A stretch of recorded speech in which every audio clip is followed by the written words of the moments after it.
There was once a professor who had heard of the practice of Zen and was curious to learn more about it. He approached a Zen master and asked him to explain what Zen meant. The Zen master, instead of giving him a direct answer, poured a cup of tea for the professor. As the cup filled up, the master continued to pour, causing the tea to spill over onto the table. The professor, growing impatient, asked why the master was continuing to pour when the cup was already full. The master responded by saying that the professor was approaching Zen with a mind that was already full, just like the cup. The master explained that in order to truly understand Zen, one must first empty their mind of preconceived notions. He compared the mind to the cup, and the preconceptions to the tea.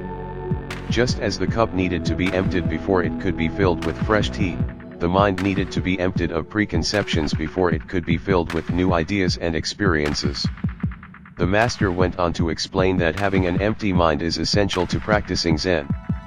An empty mind is open to everything and ready for anything, while a mind that is full of preconceptions limits the possibilities.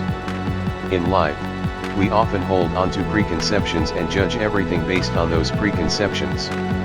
However, the master emphasized the importance of keeping an empty mind and approaching each event, word, and feeling as it is, without trying to relate it to our preconceptions. By keeping an empty mind, our hearts will always be full and open to the possibilities of life.